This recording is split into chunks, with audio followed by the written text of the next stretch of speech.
قبول فرمائے۔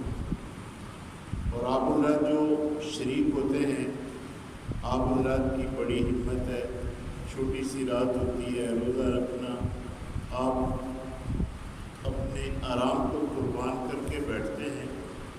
یہ جو آپ آرام کو قربان کر کے بیٹھتے ہیں اس میں مشقت بہت ہے، لیکن اس سبق اور اس درس کے مقابلہ میں جو آپ حضرات کو دیا جا رہا ہے اور جو مسائل آپ حضرات کے سامنے بیان ہو رہے ہیں، ان مسائل کے لیے مدرسوں میں جانا پڑتا ہے، دارالافتاء میں جانا پڑتا ہے،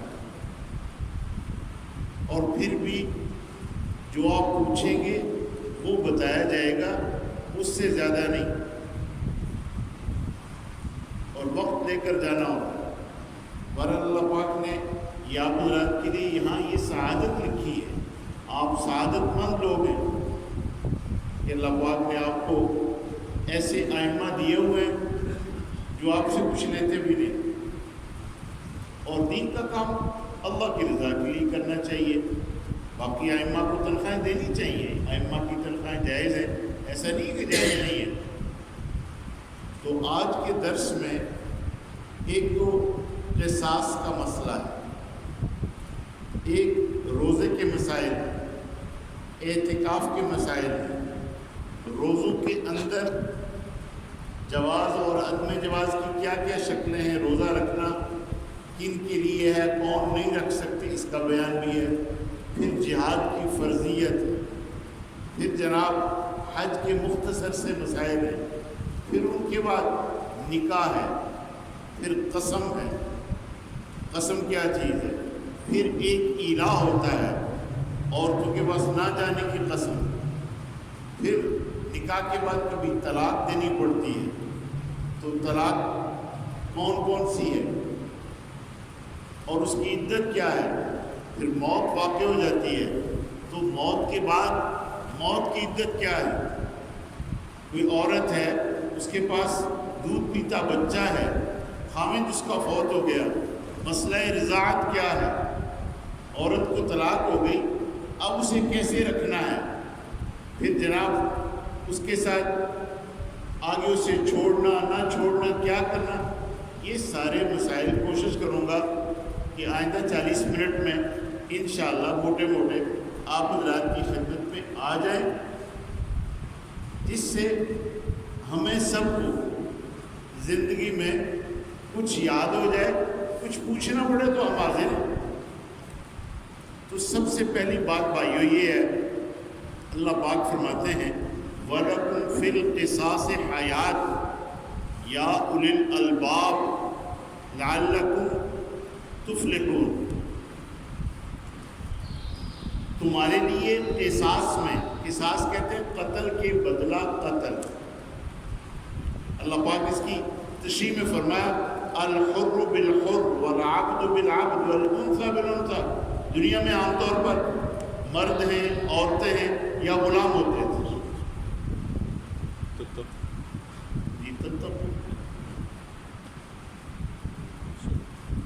تو کتب علیکم القصاص فی القتل، اللہ پاک فرماتے ایمان والو تم پر قصاص دینا یہ لکھ دیا گیا، یہ فرض کر دیا گیا، یہ کوئی قصہ کہانی نہیں ہے۔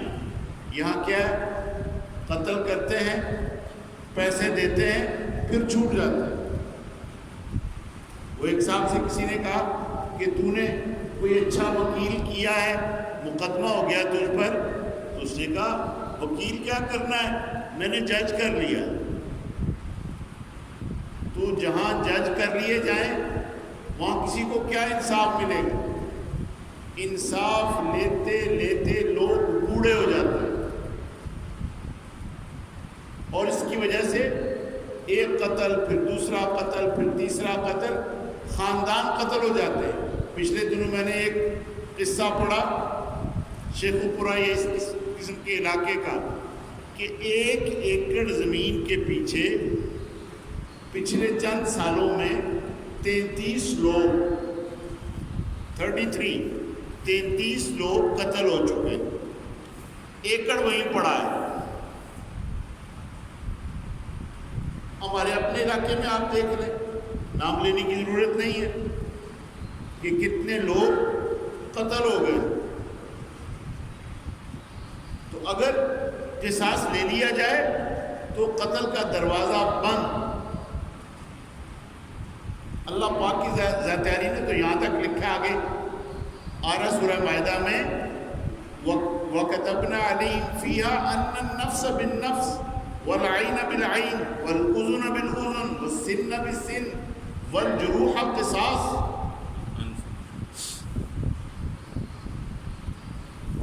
أَنَّ النَّفْسَ بِالنَّفْسِ وَالْعَيْنَ بِالْعَيْنِ وَالْأُذُنَ بِالْأُذُنِ وَالسِّنَّ بِالسِّنِّ وَالْجُرُوحَ قِصَاصٌ فَمَنْ تَصَدَّقَ بِهِ فَهُوَ كَفَّارَةٌ لَهُ. تو اللہ پاک فرماتے ہیں ہم نے جان کے بدلے جان، اگر کوئی کسی کو مار دے اس کے بدلے میں وہ مارا جائے، اگر کسی کی کوئی آنکھ پھوڑ دے تو اس کی آنکھ پھوڑی جائے، اگر کوئی کسی کا کان کاٹ دے تو اس کا کان کاٹا جائے، اگر کوئی کسی کا دانت توڑے اس کا دانت توڑا جائے، اگر کوئی کسی کو زخمی کرے تو اتنا ہی اسے زخم پہنچائے. تو بتائیں اگر کوئی کسی کی بازو توڑ دے تو اس کی بھی بازو توڑی جائے تو آئندہ وہ کسی کے ساتھ لڑائی کرے گا. اور اگر کسی نے کسی کو قتل کیا اور وہ قصاص میں قتل ہو گیا، لوگوں کو نظر آ گیا یہ تو فوراً قتل ہو گیا. یہ جتنا ہمارے یہاں نظام چل رہا ہے ہماری عدالتوں کا، یہ انصاف کا نظام نہیں ہے. یہ تو جیسے میں نے آپ کو پہلے کہا پیسے کے ذریعے ہر چیز خریدی جاتی ہے، اور بہت سارے پیشے تو صرف خدمات کے پیشے تھے، لیکن رشوت ظلم جب ان میں آیا تو وہ پیشے بھی بدنام ہو گئے. وکالت بہترین پیشہ ہے اگر اس کو صحیح انداز میں کیا جائے. قضات جسے جج کہتے ہیں بہترین، اور اس پر بڑا اجر و ثواب ہے، لیکن ہر جج اگلے پر ڈال دیتا ہے کہ یہ فیصلہ میں نہیں کروں گا اگلا کرے، یہ میں نہیں کروں گا اگلا کرے. اور یوں کرتے کرتے میں ایک ایسے صاحب کو جانتا ہوں جن کے والد صاحب پر مقدمہ ہوا 1954 میں، 1994 میں ان کا انتقال ہو گیا. ابھی 2020 چل رہا ہے، ابھی تک وہ مقدمہ ختم نہیں ہوا. تو بھائیو اس پر اللہ سے مانگیں کہ ہمارے ملک میں انصاف شروع ہو. یہ بات اتنی ہی کافی ہے اس پر. اس کے بعد آگے وصیت. جب تک اللہ پاک نے حصص مقرر نہیں فرمائے تھے ترکے میں کہ کون کون کتنا حصہ اسے ملے گا، اس کا بیان ترکے کا تفصیل سے انشاءاللہ سورہ نساء میں کروں گا. تو اپنے والدین کے لیے، اپنے اعزاء و اقارب کے لیے وصیت کا حکم تھا. لیکن جب حصص مقرر ہو گئے جس کا بیان بعد میں آئے گا تو اللہ پاک نے اس وصیت کے حکم کو ختم فرما دیا، منسوخ فرما دیا. اب بھی اگر کوئی آدمی اپنے مال میں وصیت کرنا چاہے، اپنی زندگی میں جو چاہے خرچ کرے، جتنا چاہے جہاں چاہے خرچ کرے، لیکن جب موت کا زمانہ آ گیا، بوڑھا ہو گیا اور موت بالکل سامنے نظر آ رہی ہے، تو اب 2/3 اس کے حصوں میں سے چلا گیا، وہ تو اس کے وارثوں کا ہے. اگر اس نے وصیت بھی کرنی ہے تو 1/3 میں کر سکتا ہے، ثلث 1/3 تیسرا حصہ اس میں وصیت کر سکتا ہے. اور یہ یاد رکھیں کہ وارثوں کو محروم کرنے کے لیے وصیت نہیں کرنی کہ میرا تو کام میں جا رہا ہوں، یہ نہیں ہے. اس لیے فرمایا کہ وصیت موت کے زمانہ میں، موت کی بیماری میں 1/3 3 لاکھ ہے، 1 لاکھ کے اندر چل سکتی ہے. 3 مرلے زمین ہے، 1 مرلے میں چل سکتی ہے. یہ نہیں کہ میں مر رہا ہوں میرے کوٹھے مسیتی دے چھوڑ. یوں مسیتی نہیں دینا، مسجد میں دینا ہے اس وقت دیں جب آپ ہوش حواس میں ہیں، جوان ہیں. خرچ کریں اس زمانہ میں جس زمانے میں خرچ کرنے کا مزہ بھی ہے. اور مال کی محبت وہ لکھا ہوا ہے کہ یہ مشرق اور مغرب کی طرف منہ کرنا یہ کوئی نیکی نہیں ہے. نیکی کیا ہے؟ اللہ کو ماننا، قیامت کے دن کو ماننا. اللہ کی کتابوں کو ماننا، اللہ کے نبیوں کو ماننا، اور مال کو اللہ کی محبت اور مال کی محبت دونوں اس میں آتا ہے کہ مال کی محبت ہوتے ہوئے اسے خرچ کرنا، اپنے رشتہ داروں پر خرچ کرنا، یتامہ پر خرچ کرنا، مساکین پر خرچ کرنا، سائلین پر خرچ کرنا، غلاموں کی گردنیں چھڑانے میں، یہ نیکی ہے۔ عہد کا پورا کرنا یہ نیکی ہے۔ یا وہ لوگ کیا کہتے ہیں، وہ وعدہ ہی کیا ہوا جس کو پورا کرنا ہے؟ ایسا نہیں ہے، اس کا ایمان ہی نہیں ہے جو وعدہ پورا نہ کرے، جو امانت کی پاسداری نہ کرے۔ پھر آگے اللہ پاک فرماتے ہیں کہ روزے ہم نے تم پر فرض کیے، اور یہ تم پر ہی فرض نہیں ہے، تم سے پہلوں پر بھی فرض تھا۔ کلمہ، نماز، روزہ، حج، زکوٰۃ، یہ 5 بڑے ارکان اسلام ہیں۔ روزہ اور نماز غریب ہے، امیر ہے، سب پر ہے۔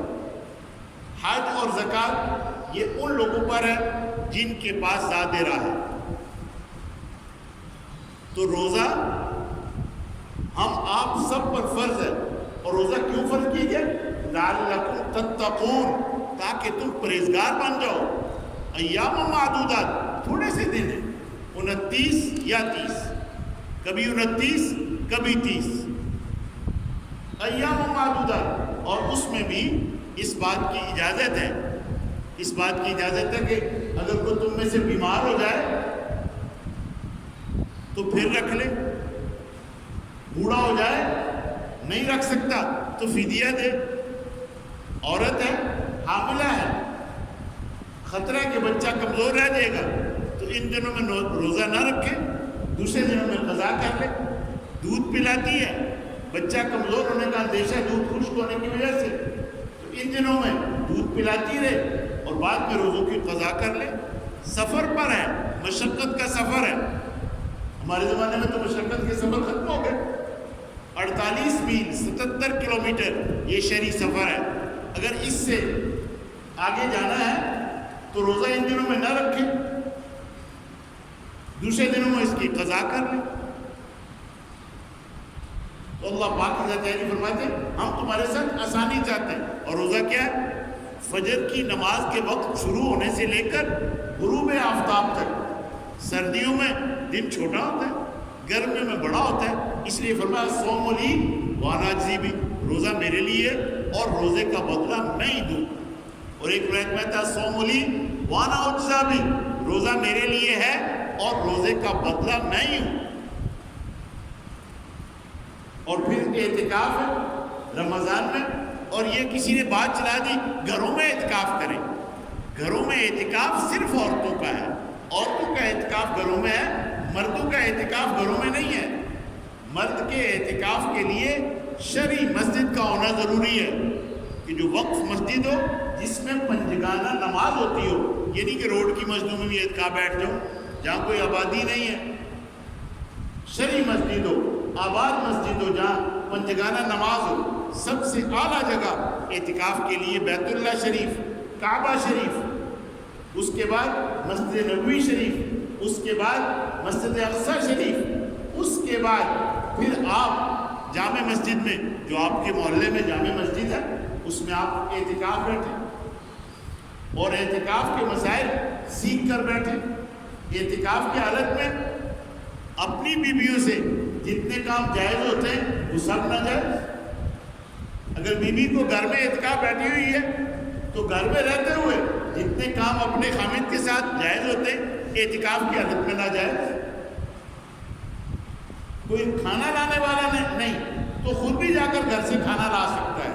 اگر مسجد کے اندر استنجا خانے بیت الخلا نہیں ہے جیسے بعض بستیوں میں ہوتے ہیں تو ضرورت کے لیے، تقاضے کے لیے باہر بھی جا سکتا ہے، لیکن کسی کے جنازے میں شرکت کے لیے نہیں جا سکتا، کسی کی بیمار کرسی کے لیے نہیں جا سکتا۔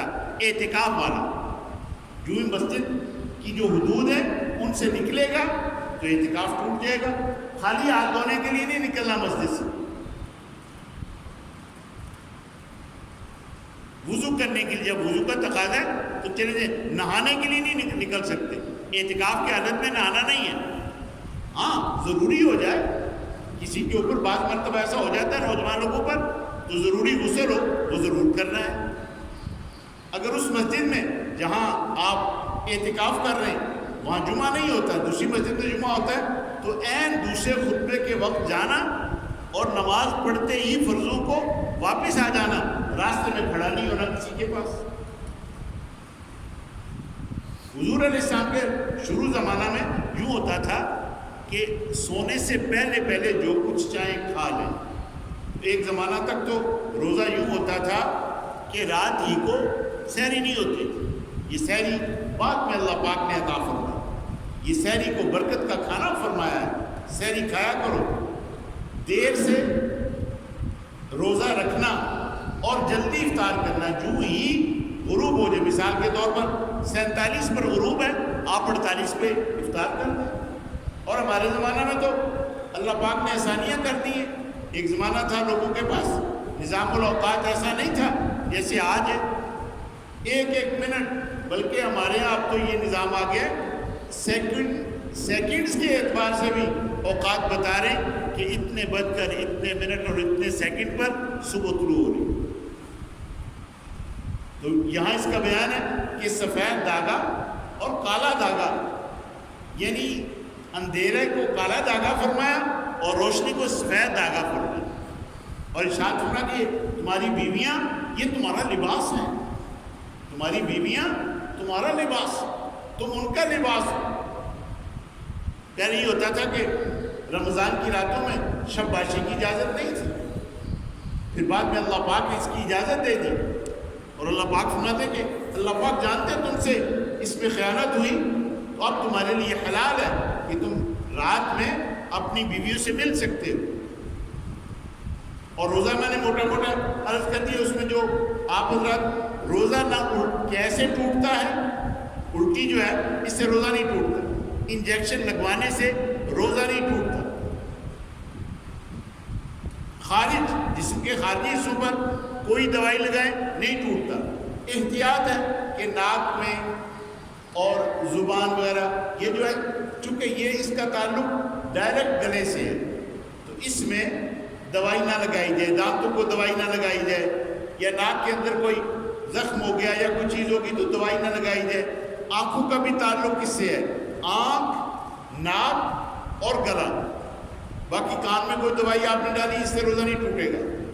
ہاں روزے کی حالت میں اگر کسی نے انیما کرایا تو اس سے روزہ ٹوٹ جائے گا. یہ نہیں کرنا. کوئی چیز چکھنی نہیں ہے، پیسٹ نہیں کرنی، منجن نہیں کرنا. مسواک تازہ کریں، کڑوی ہو میٹھی ہو کوئی بھی ہو. سرما لگانے سے روزہ نہیں ٹوٹتا، خوشبو لگانے سے روزہ نہیں ٹوٹتا. لیکن یہ جو دھواں لینا ہوتا ہے اگربتی کا یہ جائز نہیں ہے. سگریٹ کے دھوئیں سے بھی روزہ ٹوٹ جاتا ہے. اگر بتی آپ یوں کر کے سونگیں گے اس سے بھی، لبان کا اس سے بھی روزہ ٹوٹ جائے گا. ہاں کمرے میں اگربتی لگی ہوئی ہے، اس کی خوشبو ہے، اس سے روزہ نہیں ٹوٹے گا. بعض مرتبہ کوئی چیز پھنسی ہوتی ہے دانتوں کے اندر، وہ نکل گئے، روزہ ٹوٹ جائے. اسے باہر پھینکیں. آپ وضو کر رہے تھے، پانی گلے میں اتر گیا، روزہ ٹوٹ گیا. روزے کی حالت میں اپنے آپ کو پابند رکھنا ہے. ایسے نوجوان جن کی بیویاں ہیں اور وہ خود بھی نوجوان ہیں تو وہ روزے کی حالت میں اپنی بیویوں سے الگ تھلگ رہنے کی کوشش کریں. تو یہ موٹے موٹے مسائل رمضان کے آگے. اب اس کے بعد حج. یسألونک عن الاہلہ قل ہی مواقیت للناس والحج. اللہ پاک فرماتے ہیں کہ ہمارے حبیب آپ سے لوگ پوچھتے ہیں چاند کے بارے میں، یہ چاند کیا ہے؟ کبھی چاند چھوٹا ہو جاتا ہے، باریک ہو جاتا ہے، کبھی پورا ہو جاتا ہے. تو آپ ان سے فرمائیں کہ ان سے تمہیں اوقات پتہ چلتے ہیں، مہینے پتہ چلتے ہیں، حج کا پتہ چلتا ہے. اور اسلام کے جتنے ارکان ہیں ان کا تعلق چاند کے ساتھ ہے. روزہ رمضان کے اندر ہے اور رمضان چاند سے شروع ہوگا. حج ذوالحجہ کے اندر ہے اور ذوالحجہ چاند سے شروع ہوگا. عاشورہ محرم کے اندر ہے، وہ یکم محرم سے شروع ہوگا. رجب اور ذی قعدہ، ذوالحجہ، محرم، یہ اشہر حرم، احترام والے مہینے وہ بھی چاند سے شروع ہوں گے. تو اپنا زکوٰۃ کا نظام چاند کے ساتھ، روزے کا نظام چاند کے ساتھ، حج کا نظام چاند کے ساتھ، رجب کا نظام چاند کے ساتھ، شعبان کی 15ویں چاند کے ساتھ. تو ہم نے اپنی زکوٰۃ کی ادائیگی کے لیے بھی کوئی مہینہ جو آپ مقرر کر لیں، وہ رمضان کریں، وہ شوال کریں، وہ شعبان کریں، وہ رجب کریں، ایک مہینہ مقرر کر لیں، اس میں اپنی زکوٰۃ دے دیا کریں. وہ میں اکثر عرض کیا کرتا ہوں کہ اپنی زکوٰۃ مقدم بھی کر سکتے ہیں، ایڈوانس بھی دے سکتے ہیں. تو یہ مسائل آپ کی خدمت میں آ گئے. تو حج 3 قسم کا ہوتا ہے: حج افراد، حج قران، حج تمتع. افراد صرف حج کا احرام باندھنا. یہ افراد حج ان لوگوں کے لیے جو میقات کے اندر رہتے ہیں. میقات وہ جگہ ہیں جہاں سے آدمی اللہ کے گھر جاتے ہوئے بغیر احرام کے آگے نہیں گزر سکتا. مدینہ منورہ والوں کا ذوالحلیفہ ہے، ذات عرق ہے، یلملم ہے، قرن المنازل ہے، جحفہ ہے. یہ میقات ہے. اور طائف والوں کا بھی میقات ہے. یہ جو میقات ہیں ان سے آگے احرام کے بغیر نہیں گزرنا. حج کے لیے جا رہے ہوں یا عمرے کے لیے. تو جس حج میں صرف ایک حج کی نیت ہو وہ حج افراد کہلاتا ہے. اور جس حج میں حج اور عمرہ ایک ساتھ ہوں وہ حج قران کہلاتا ہے. اور موسم حج میں پہلے عمرہ کیا، پھر حلال ہو گئے، فارغ ہو گئے، اور پھر جب حج آیا اور اس وقت حج کا احرام باندھا، اسے حج تمتع کہتے ہیں. سب سے آسان حج تمتع ہے. حج تمتع میں قربانی بھی ہوتی ہے، اور حج قران میں قربانی بھی ہوتی ہے، اور حج افراد میں قربانی نہیں ہوتی. جن کے پاس قربانی نہ ہو اور حج تمتع کر رہے ہیں، حج قران کر رہے ہیں، تو وہ 10 روزے رکھیں گے. 3 روزے وہاں رکھیں گے اور 7 روزے واپسی پر رکھیں گے. تو یہ حج کے موٹے سے مسائل. اور جو جانے والے ہیں وہ ہمارے پاس حج کی کتابیں بھی ہیں، ان کو حج کی کتابیں بھی انشاءاللہ دے دیں گے. لیکن اس مرتبہ تو آپ حضرات دعا کریں. ابھی تک تو عمرے تو عمرے رہے، حج بھی ابھی تک وہ فیصلہ پورا نہیں کر سکے کہ اس مرتبہ وہ حج کرائیں گے یا نہیں کرائیں گے. کیونکہ درخواستیں تو ساری دنیا میں ہو چکی ہیں، اور وہ اس سال نہیں تو اگلے سال کرا دیں گے. اسی طرح جن لوگوں کے عمرے کے کام ہو چکے تھے اور وہ جانے والے تھے، رک گئے، وہ انشاءاللہ آئندہ سال جب عمرے کھلیں گے انشاءاللہ وہ چلے جائیں گے. بس یہ کہ اللہ تعالیٰ سے دعائیں مانگتے رہیں. اور یہ میں تو کہوں گا ان لوگوں کے ثواب لمبے ہو جائیں گے جو اس سال حج نہیں کریں گے، اگلے سال کریں گے. عمرے اس سال نہیں کر سکے، اگلے سال کریں گے. کہ انہوں نے تو اپنی تیاری کی ہوئی تھی، انہوں نے تو اپنے کام سارے کیے ہوئے تھے. یہ تو اللہ پاک کی ذات عالی کی طرف سے ایک آزمائش مسلمانوں پر آئی، جس کی وجہ سے وہاں حرمین کا یہ معاملہ ہوا. اب جو لوگ حج پر جاتے ہیں تو 8 ذوالحجہ کو وہ مکہ مکرمہ سے حج کا احرام باندھنے کے بعد اس کی ایک ترتیب ہوتی ہے. کچھ لوگ نفلی طواف کر کے اس کے بعد صحیح کر کے چلے جاتے ہیں تاکہ بعد میں صحیح نہ کرنی پڑے. بعد میں پھر صرف طواف زیارت کرتے ہیں. تو پہلے عمرہ ہوتا ہے، عمرے کے بعد عمرہ 4 چیزیں ہیں: احرام، اللہ کے گھر کا طواف، صفا مروہ کی صحیح، سر مڈانا. جس نے یہ 4 عمل کر لیے، احرام باندھ کے یہاں سے گیا، اس کا عمرہ ہو گیا. اور حج میں کیا ہے؟ 8 ذوالحجہ کو حج کا احرام باندھنا، اور پھر مینا چلے جانا. 9 ذوالحجہ کو عرفات جانا. جو عرفات جائے گا وہ حاجی ہوگا. 9 ذوالحجہ کی دوپہر سے لے کر اگلے روز 10 ذوالحجہ کی فجر تک جو آدمی احرام کے ساتھ عرفات میں ٹھہر گیا تھوڑی دیر بھی، وہ حاجی ہوگا. پھر 10 ذوالحجہ کو واپسی ہوتی ہے. سب سے پہلے بڑے شیطان کو کنکریاں مارنی ہوتی ہیں، اس کے بعد پھر قربانی کرنی ہوتی ہے، اس کے بعد سر مڈانا، احرام کھولنا، پھر طواف زیارت کرنا، یہ حج ہو جاتا ہے۔ اس کے بعد طواف ودا رہ جاتا ہے، اور اگلے 3 دن کی کنکریاں، 7 کنکریاں پہلے دن مارتے ہیں، اور اگلے 11 کو 12 کو ظہر کے بعد 21 کنکریاں 7 تینوں شے آتے ہیں۔ اور اس کے بعد اگر کوئی آدمی 13 کو وہاں رہے، یعنی 12 کی رات وہاں ہو جائے، پھر وہاں سے نہ نکلے مینا سے۔ مینا میں یہ 5 دن کا قیام ہوتا ہے، 8 کو جا کر 12 تک، اور 13 تک ہو تو چھٹا دن بھی ہو جاتا ہے۔ تو اب مینا سے واپس مزدلفہ، رات کا قیام وہاں، فجر کی نماز سے لے کر طلوع آفتاب تک کا یہ جو وقت ہوتا ہے، یہ وہاں وقوف مزدلفہ کا ہوتا ہے، وہاں ٹھہرنا، پھر مینا میں آ جانا۔ تو یہ اعمال ہیں حج کے۔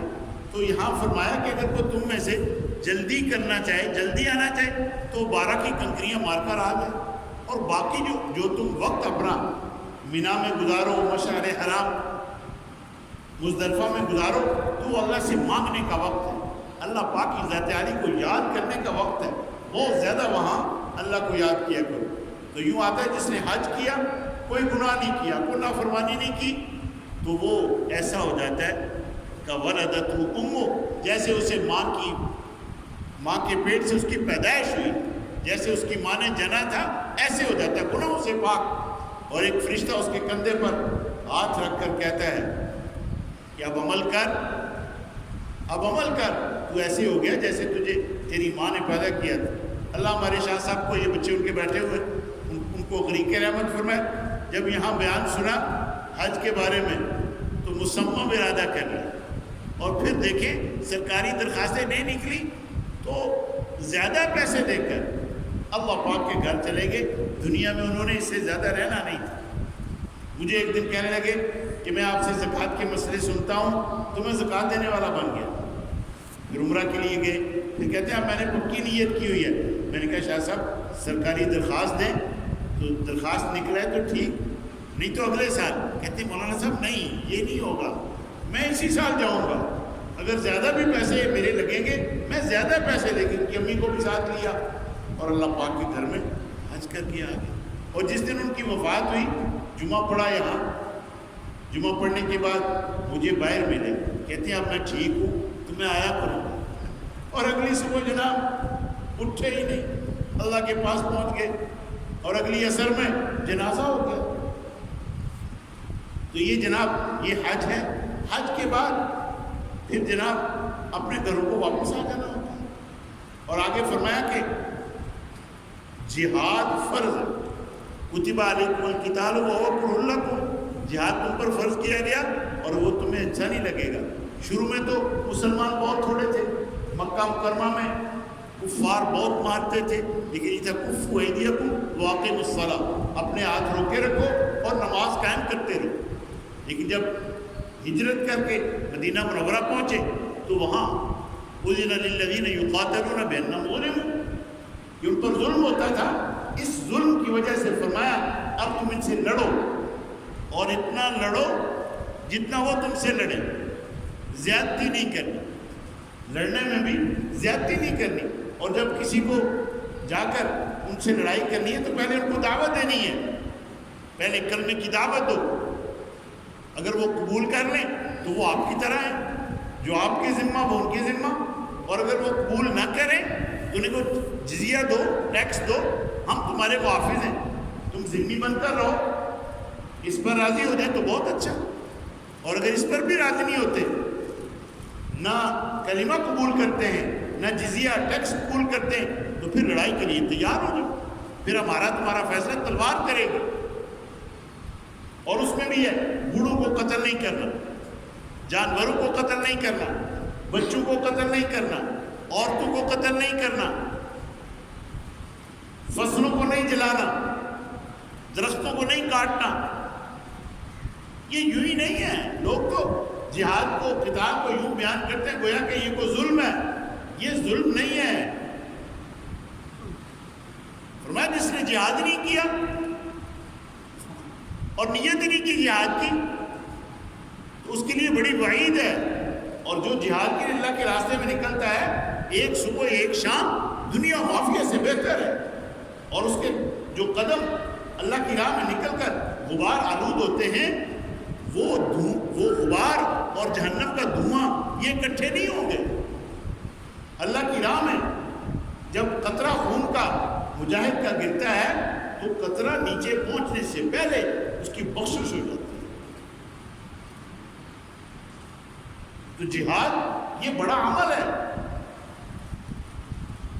آدمی لڑائی مانگے نہیں، لیکن جب لڑائی آ جائے دشمنوں کے مقابلے میں پھر ثابت قدمی کے ساتھ، پھر اللہ پاک فرماتے ہیں وہاں انہیں جہاں ملے وہاں انہیں پکڑو اور انہیں مارو، اور اتنا مارو کہ دین اللہ کے لیے غالب ہو جائے، یکون الدین کلہ للہ، اللہ پاک کے لیے دین ہو جائے۔ اور پھر اس کے بعد ارشاد فرمایا یہ جو حرمت کے مہینے ہیں، مہینے سارے اللہ کے، رجب بھی اللہ کا ہے اور باقی بھی اللہ کے ہیں۔ یہ تم حرمت کے مہینوں کی بات کرتے ہو، حرمت کے مہینوں سے آگے پیچھے ہو جانا یہ کوئی بڑی بات نہیں ہے۔ بڑی بات تو اللہ پاک کے گھروں سے روکنا ہے، بیت اللہ شریف مسجد حرام سے روکنا ہے، یہ بڑا گناہ ہے۔ اور ارشاد فرمایا فتنہ بڑا گناہ ہے، فتنہ پھیلانا۔ اس پر بھی میں انشاءاللہ کسی دوسرے موقع پر فتنے پر بات کروں گا کہ فتنہ کیوں برا ہے۔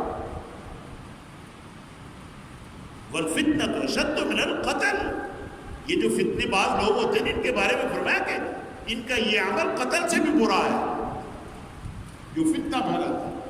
اور پھر خرچ کرنے کے بارے میں جی کتنا خرچ کریں، تو شروع میں یہ تھا جب زکوٰۃ فرض نہیں ہوئی تھی جو فالتو ہے وہ خرچ کر دو، بعد میں جب زکوٰۃ فرض ہو گئی، صدقہ فطر آ گیا، قربانی کے حکم آ گئے، تو پھر فرضیت اور وجوب تو انہی میں ہے۔ قربانی واجب ہے، صدقہ فطرانہ واجب ہے ہمارے زمانہ میں، انشاءاللہ وہ بھی میں کسی دوسرے درس میں عرض کر دوں گا کیا کیا ہے، کتنا کتنا دے تو بہتر ہے۔ تو یہ فدیہ اور فطرانہ یہ ایک ہی ہوتا ہے، یعنی رقم کے اعتبار سے گندم میں دیں تو بہت آسان ہے 100 روپے، اور کھجوروں میں دیں تو تھوڑا زیادہ ہے، جو میں دیں تھوڑا کھجوروں سے کم ہے، کشمش میں دیں تو تھوڑا اور زیادہ ہے، یعنی 100 روپے سے لے کر 2000 روپے تک جو آپ کا جی چاہے۔ اور آج کل تو جیسے حالات ہیں زیادہ ہی دینا چاہیے، جن لوگوں کو اللہ پاک نے دے رکھا ہے وہ زیادہ ہے۔ پھر آگے فرمایا کہ یہ جو شراب ہے اور جوا ہے یہ حرام ہے۔ شراب اور جوا اس میں تمہیں بظاہر تو نفع نظر آتا ہے کہ جوا جیت گئے، اتنے پیسے آ گئے، فرمایا ان کا جو گناہ ہے اور شراب کا جو گناہ ہے، تم یہ سمجھو نشہ ہو گیا، مزے ہو گئے، فرمایا ان کا جو گناہ ہے وہ ان کے نفع سے زیادہ برا ہے، وہ زیادہ ہے، بڑی اس کا جرم بہت بڑا ہے۔ پھر اس کے بعد یہ اتنی بات سے کافی ہو جائے گا، پھر چونکہ 7ویں پارے میں بھی انشاءاللہ شراب کی بات آئے گی تو وہ کریں گے۔ پھر آگے نکاح ہماری ضرورت ہے، ہماری بھی ضرورت، پھر آگے سے ہمارے بچوں کی بھی ضرورت۔ نکاح یاد رکھیں سنت، حضور نے فرمایا النکاح من سنتی فمن رغب عن سنتی فلیس منی، نکاح میری سنت ہے، تو جو میری سنت سے اعراض کرے وہ مجھ سے نہیں۔ یہ نکاح واجب بھی ہوتا ہے، یہ نکاح فرض بھی ہوتا ہے، اور یہ نکاح حرام بھی ہوتا ہے۔ کچھ عورتوں کے ساتھ نکاح حرام ہے، ان سے نکاح نہیں ہو سکتا، محرمات ابنیہ سورہ نساء میں انشاءاللہ میں تفصیل سے وہاں بات کروں گا۔ تو سنت کس کے لیے؟ کوئی خواہشات کا غلبہ نہیں، کوئی کچھ نہیں، آرام سے زندگی گزر رہی ہے، نکاح سنت۔ حضور نے فرمایا یا معاشر الشباب، اے جوانوں کی جماعت، جو تم میں سے طاقت رکھتا ہے شادی کی وہ شادی کرے، اور جو شادی کی طاقت نہیں رکھتا تو وہ روزے رکھے۔ یہ روزہ ڈال ہے، یہ روزہ آدمی کے نفس کو کمزور کرتا ہے، اور جس پر شہوت کا غلبہ ہو جائے اور اسے یہ اندیشہ ہو کہ مجھ سے گناہ ہو جائے گا، اس کے لیے نکاح واجب ہے۔ اور جس کو یقین ہو جائے اور یا گناہ میں وہ پڑ گیا ہے، اس کے لیے نکاح کرنا فرض ہے۔ ارشاد میں یہ نکاح اغض للبصر واحسن للفرج، اس سے نگاہ کی حفاظت ہوتی ہے اور شرمگاہ کی حفاظت ہوتی ہے۔ پھر جب نکاح ہو جاتا ہے، میاں بیوی ہو جاتے ہیں، تو حیض کے مسائل ہیں کہ بیوی کو ماہواری ہو تو اس کے قریب نہیں جانا، جب وہ پاک ہو جائے پھر اس کے قریب جانا ہے، اور نکاح کسی مشرک سے نہیں کرنا، نہ کسی مرد مشرک سے نہ کسی عورت مشرکہ سے۔ یہودی عیسائی جب وہ مسلمان ہو جائیں کلمہ پڑھ لیں پھر ان سے نکاح کریں، بے شک وہ اہل کتاب ہے لیکن ان کے پاس وہ کتاب ہی نہیں ہے، اور وہ تو تثلیث کے قائل ہیں، ان اللہ ثالث ثلاثہ، اللہ تیسرا ہے تین میں کا، اس سے تو کفر لازم آتا ہے۔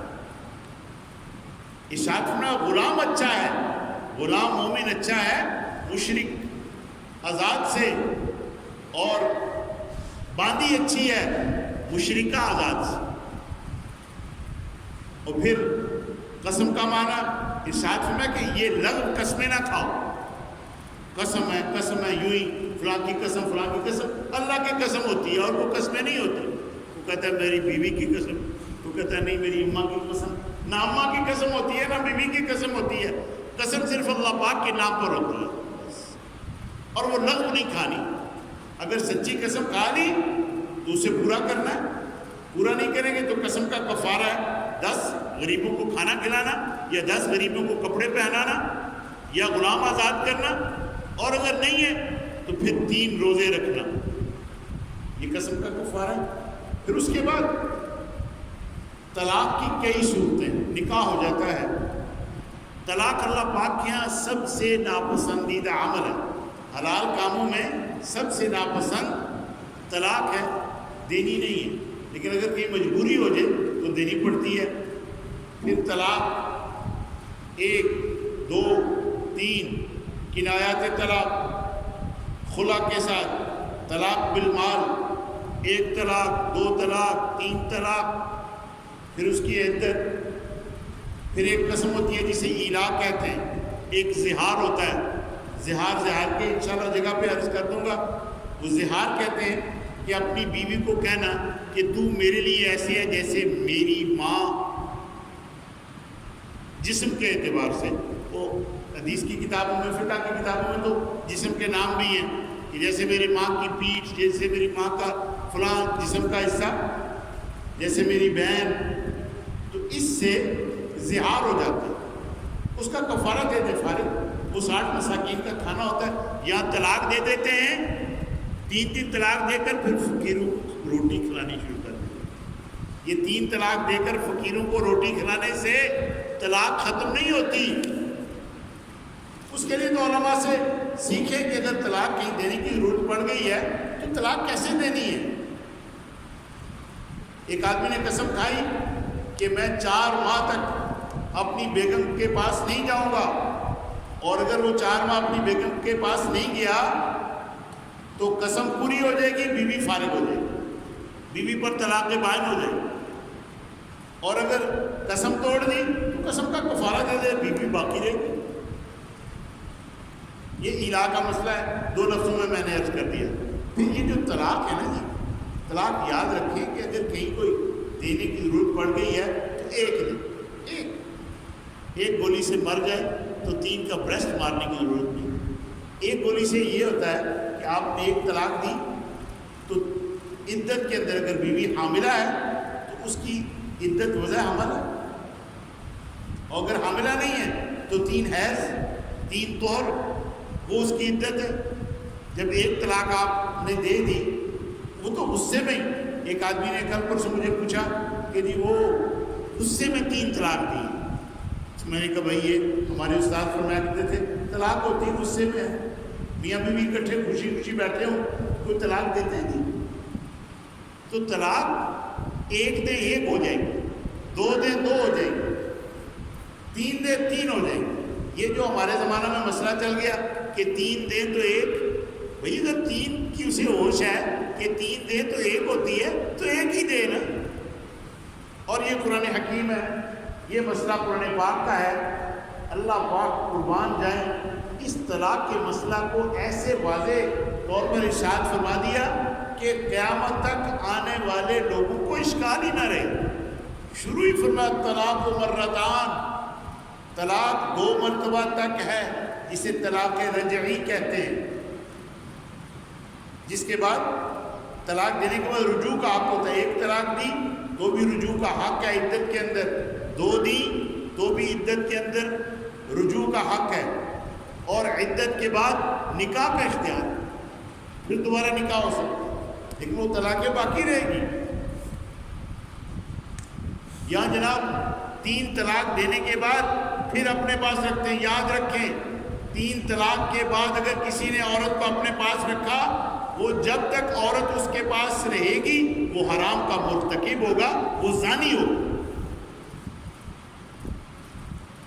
1 طلاق 2 طلاق بس. پھر اس کے بعد اگر تیسری طلاق دے دی ہے تو اللہ پاک فرماتے ہیں فلا تحل له من بعد حتى تنكح زوجا غيره. تیسری طلاق بھی دے دی تو 3 طلاقوں کے بعد یہ عورت پکی حرام ہو گئی. اس وقت تک اس خامن کے لیے جو پہلے جس کے پاس تھی حلال نہیں ہو سکتی جب تک کہ یہ کسی اور مرد سے نکاح کرے, اور حدیثوں میں آتا ہے جب تک کہ وہ مرد اس سے نفع نہ اٹھا لے. ایک عورت کا نکاح ہوا حضور کے زمانہ میں, دوسرا یوں ہی درمیان میں, اور جس سے نکاح ہوا وہ صحبت کے قابل نہیں تھے, تو وہ حضور کی خدمت میں آئی کہ حضور وہ جن سے میرا نکاح ہوا, اپنی چادر انہوں نے اٹھائی کہ ایک کنارے کو پکڑا اور عرض کیا کہ انہیں تو میں نے ایسے پایا جیسے یہ کپڑا ہوتا ہے, یعنی کپڑے میں جان تو نہیں ہوتی. تو آپ نے فرمایا کہ تو اس وقت تک پہلے خامن کی طرف نہیں لوٹ سکتی یہاں تک کہ یہ تیرا خامن تیرے مزے کو چکھ نہ لے. یہ حدیث کے الفاظ کا مفہوم عرض کیا, تو اس کا مزہ اور وہ تیرا مزہ نہ چکھے, ایسی واضح بات. اور اگر 1 طلاق دی ہے اور وہ دونوں چاہتے ہیں رجوع کرنا تو رجوع کرے. عدت گزر گئی ہے, یعنی عدت وہ جو 3 حیض گزر گئی ہے اور حاملہ بھی نہیں تھی, اس کے بعد دوبارہ نکاح کرنا چاہے کر سکتے ہیں. کنایات طلاق یاد رکھیں, طلاق رجعی عدت کے بعد طلاق بائن ہو جاتی ہے.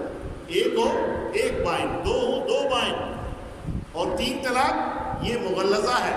حضور علیہ السلام کے زمانہ میں ایک صحابی بیان کرتے ہیں کہ کسی نے 3 طلاق اکٹھی دے دی.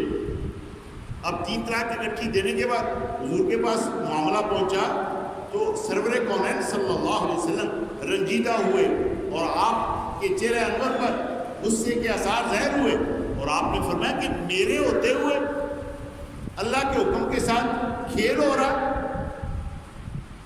تو آپ نے 3 طلاق ایک دفعہ دینے کو پسند نہیں فرمایا, لیکن 3 طلاق کسی نے دے دی تو وہ 3 طلاق ہو جائیں گی. اس لیے میں عرض کیا کرتا ہوں کہ ایک ہی دیا کریں کافی ہے.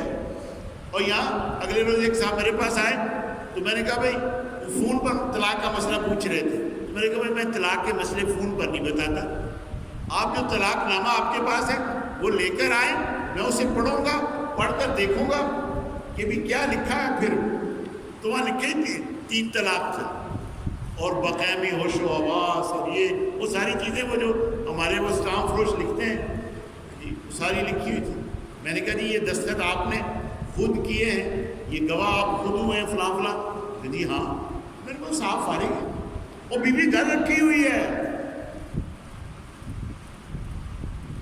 بیوی تو اب ہے ہی نہیں اس کی, اب تو اس کی مزنیہ ہے, زنا کر رہا ہے اس سے, بیوی نہیں ہے اب. 3 طلاق کے بعد گھر رکھی ہوئی ہے. تو اب ان کی عدت کیا ہے؟ ان کی عدت تو اگر حاملہ ہوں تو بچی کا ہونا, حاملہ نہیں ہے, حیض آتا ہے تو 3 حیض, نہیں آتا تو 3 ماہ. ایسی بچی ہے کہ جس کو طلاق دی ہے اور وہ ابھی اس کو حیض شروع نہیں ہوا تھا, اس کی بھی 3 ماہ. مہر مقرر کیا ہوا تھا, صحبت ہو چکی تو اب پورا مہر, نکاح ہو چکا تھا, رخصتی نہیں ہوئی, صحبت نہیں ہوئی, خلوت نہیں ہوئی, تو آدھا مہر. اور اگر رخصتی سے پہلے طلاق دے دی ہے تو عدت کوئی نہیں. تو یہ مسئلہ آپ کے سامنے واضح ہو گیا. تو 3 طلاق نہیں دینی, 1 دینی ہے. اور 1 طلاق کے بعد پھر اپنا انا کا مسئلہ نہیں بنانا. اگر میاں بیوی راضی ہیں تو قاضی کو کچھ نہیں درمیان میں آنا چاہیے. یعنی ایک طلاق دی تھی، عدت گزر گئی، اب دوبارہ نکاح کرنا چاہتے ہیں تو خاندان والے ہماری تو ناک کٹ گئی ہے، اس منڈے نے پہلے طلاق دی تھی، اس پر نہ آئے. وہ راضی ہیں، وہ اللہ کے حکم پر چل سکتے ہیں، انہیں اجازت ہے دوبارہ نکاح کر لیں. اور طلاق کے بعد ارشاد فرمایا انہیں چھوڑ دو جب عدت پوری ہو جائے. اور جب کچھ لوگ اس زمانے میں ایسا کرتے تھے، عدت لمبی کر دیتے تھے. ایک طلاق دی، جب 3 مہینے پورے ہونے لگے یا تیسرا حیض آنے لگا پھر رجوع کر لیا، پھر آگے طلاق دی، 3 مہینے پورے ہونے لگے پھر رجوع کر لیا، تو پھر آگے طلاق دی تو 9 مہینوں میں جا کر عدت پوری ہوتی تھی. اس سے منع فرمایا کہ اگر رکھنا ہے اچھے طریقے سے رکھو، چھوڑنا ہے تو اچھے طریقے سے چھوڑو. پھر دودھ کا مسئلہ ہے، رضاعت کا. تو اگر عورت اس کے گود میں بچہ ہے تو ماں دودھ پلائے تو زیادہ اچھا ہے، اور اگر ماں کے دودھ میں گڑبڑ ہے تو کوئی اور عورت بھی پلا سکتی ہے. اور یہ اگر اس کو طلاق ہو گئی ہے تو یہ دودھ کا عوض بھی لے سکتی ہے. ویسے تو یہ ہوتا ہے کہ ہماری عورتیں جب بچے پالتی ہیں تو کوئی کچھ نہیں لیتی، وہ تو ہماری ایکسٹرا خدمت کرتی ہیں. لیکن اگر وہ طلاق ہو گئی اور طلاق کے زمانے کے بعد عدت کا خرچہ بھی خامند کے ذمہ ہے، کہ جس کو طلاق ہو گئی تو اس سے عدت کے اندر اور بندہ نکاح نہیں کر سکتا. عدت کے اندر نکاح کرنا حرام ہے. جیسے میں نے کیا کہا تھا نا، کچھ نکاح حرام ہے. عدت کے اندر اگر کسی نے نکاح کر لیا تو نکاح نہیں ہوگا. اور اگر ایک عورت عدت کے اندر ہے اور اس کی بہن سے نکاح کرنا چاہتا ہے، یہ جب تک اس کی عدت پوری نہ ہو اس کی بہن سے نکاح نہیں کر سکتا.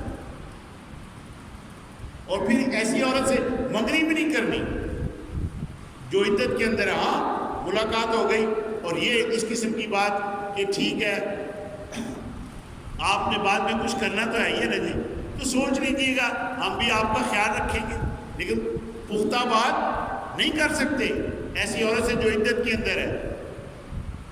اور بعض لوگ، ایک آدمی نے مجھے کہا کہ جی وہ فلاں لڑکی سے میرا تعلق تھا، اس کی شادی ہو گئی ہے، اب میں چاہتا ہوں اسے طلاق ہو جائے اور میں اس سے شادی کروں. فرمایا حرام ہے، ایسا کرنا حرام ہے، کسی کو طلاق دلوانا.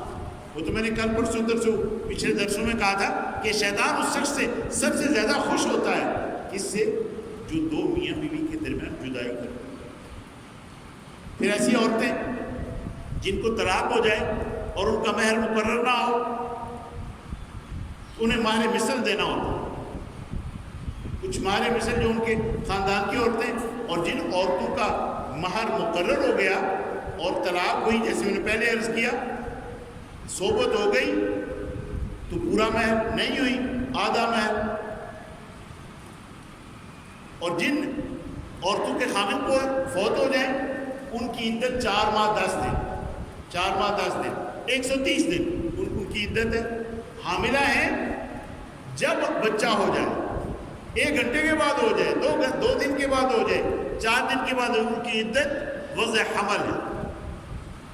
یہ قرآن پاک کا فیصلہ ہے.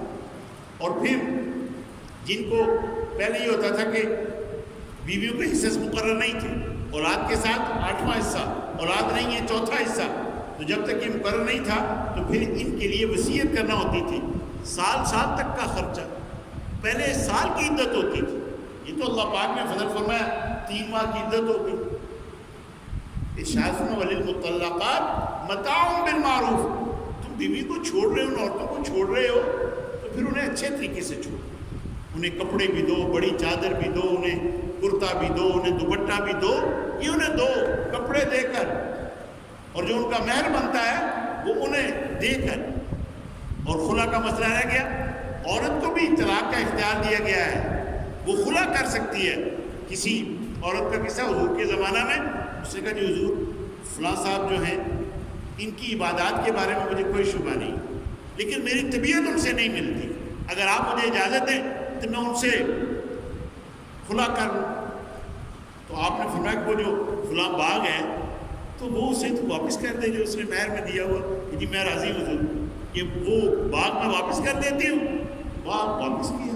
بعض عورتوں کی طبیعت نہیں ملتی، جیسے حضرت زید بن حارثہ رضی اللہ تعالیٰ عنہ اور زینب بنت جحش رضی اللہ تعالیٰ عنہ کی طبیعت نہیں ملتی تھی. اور بعد میں پھر وہ تو بننا رسول تھے، اللہ پاک نے ان کا نکاح آسمانوں پہ کر دیا، 22ویں بارے میں اس کا ذکر بھی سارا تفصیلاً آ جائے گا۔ تو یہ جناب یہ مسائل ہیں موٹے موٹے جو سورہ بقرہ میں آپ سن رہے ہیں۔ اب اس کے بعد بنی اسرائیل کی چھوٹی سی بات ہے، اللہ پاک فرماتے ہیں کہ تو مجھے قرض دیا کرو، اور آج کے زمانے میں جو آپ خرچ کریں گے اللہ کے لیے، یہ اللہ کو قرض دینا ہے، اور اللہ پاک قرض کو ایسا واپس کرتے ہیں کہ اس جیسا واپس کرنے والا کوئی نہیں، دگنا چگنا کر۔ اور پھر آگے فرمایا بنی اسرائیل کے کچھ لوگ، یہ بنی اسرائیل کا قصہ تو چلتا ہی رہے گا نا جی، ہزاروں تھے اور انہیں جہاد کا کہا گیا،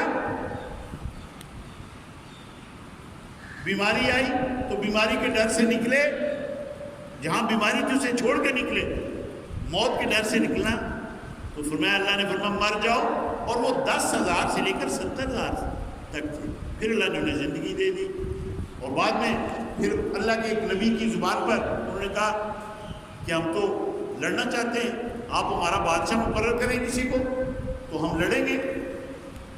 اللہ پاک کی ذات عالی کی طرف سے طالوت کو بادشاہ مقرر کیا گیا۔ اب طالوت تھا تو فقیر آدمی، مالدار نہیں تھا، لیکن بسطۃ فی العلم والجسم، بڑا عالم تھا، بڑا قوی تھا، بڑا طاقتور تھا۔ اب جب یہ جالوت کے مقابلہ میں ان کا لشکر نکلا تو طالوت نے کہا ان اللہ مبتلیکم بنہر، دیکھو تمہارا امتحان ہونے والا ہے، تمہارا امتحان ہونے والا ہے، آگے نہر آنے والی ہے، نہر فلسطین، تو اس میں سے پینا نہیں، بس چلو بھر پی لینا، ہاتھ بھر اور نہیں۔ اب جناب ایسا پیاس نے ستایا، یہ تو پہلے ہی نافرمانیوں میں بڑے ہوئے تھے، خوب زیر ہو کر پانی پیا، ہزاروں تھے، سب کے سب لیٹ رہے کہ اب ہم نہیں لڑیں گے، ہم نہیں لڑ سکتے، ہمارے پاس طاقت ہی نہیں رہی کہ ہم جالوت اور اس کے لشکروں سے لڑیں۔ اب 313 رہ گئے، تو ان میں لوگوں نے کہا کم من فئۃ قلیلۃ غلبت فئۃ کثیرۃ باذن اللہ، کتنی دفعہ ایسا ہوا کہ جناب چھوٹی چھوٹی جماعتیں بڑے بڑے لشکروں پر غالب آئی ہیں، تو وہ 313 اس میں داؤد علیہ السلام بھی تھے۔ اب جب مقابلے کے لیے آئے تو داؤد علیہ السلام نے پتھر اٹھا لیا اپنے پاس۔ اب جب مقابلہ ہونے لگا تو جالوت نکلا، اور جالوت مسلح تھا، کوئی چیز اس کی نظر نہیں آتی تھی، اور داؤد علیہ السلام کو زرہ پہنانے لگے، پھر کہا آج میں زرہ نہیں پہنوں گا، مقابلہ یوں ہی ہوگا۔ اب جب مقابلے میں نکلے تو وہ غلیل ان کے پاس تھے، اس آدمی نے کہا تم غلیل سے میرا مقابلہ کرو گے؟ ہاں۔ اب جناب پتھر انہوں نے غلیل میں ڈال کے جب اسے پھینکا تو اس کے یہاں لگا، پار ہو گیا۔ وقتل داؤد جالوت، داؤد علیہ السلام نے جالوت کو قتل کر دیا، لشکروں کو شکست ہو گئی، وہ لشکر آپس میں مٹ بھیڑ ہوئی، لڑائی ہوئی، لیکن یہ 313 غالب ہو گئے، وہ ہلاک ہو گئے۔ تو محترم بھائیوں، کبھی بھی مسلمان اسلحے کی طاقت پر، کثرت کی طاقت پر یا اپنی طاقت پر مقابلہ نہیں کرتا، وہ تو اللہ پاک کی ذات عالی کی طاقت پر مقابلہ کرتا۔ اللہ پاک نے کامیاب کیا ایمان والوں۔ اللہ تعالیٰ مجھے آپ کو جو مسائل عرض کیے ہیں سمجھنے کی، عمل کرنے کی توفیق عطا فرمائے، جو صحیح کہا ہے اللہ پاک قبول فرما، کہیں کوئی غلطی ہو گئی ہے اللہ پاک معاف فرما۔ الحمدللہ رب العالمین والعاقبۃ للمتقین والصلاۃ والسلام علی سید الانبیاء والمرسلین۔ اے اللہ پاک ہم سب سے راضی ہو، اے اللہ پاک ہم توبہ کرتے ہیں، ہماری توبہ قبول فرما۔ اے اللہ پاک ہم ناتواں ہیں، ہم کمزور ہیں، تو ہم سب پر رحم فرما، ہم سب پر رحم فرما۔ اے اللہ پاک یہ بلا کی صورت میں جو آزمائش ہم پر آئی ہوئی ہے، کرونا وائرس، اے اللہ پاک اس کو دور فرما، اس کو ختم فرما۔ اے اللہ پاک ہمیں اپنے حقوق پر چلنے والا بنا، حضور پاک صلی اللہ علیہ وسلم کی اتباع میں زندگی گزارنے والا بنا۔ ربنا تقبل منا انکا انت السمیع العلیم. ہمارے گاؤں میں ماسٹر اعجاز صاحب کی کل والد کا جنازہ ہوا، ان کے لیے دعا کریں اللہ پاک ان کی بخشش فرمائے. اور ان دنوں میں جتنے لوگ وفات پا رہے ہیں کرونا بیماری میں، اللہ پاک ان کو شہادت کا درجہ دے کر قبول فرما. سارے عالم میں جہاں جہاں مسلمان فوت ہو رہے ہیں اے اللہ پاک سب کو شہادت کا درجہ عطا فرما. ربنا تقبل منا انك انت السميع العليم وتب علينا انك انت التواب الرحيم. وصلى الله على النبي الكريم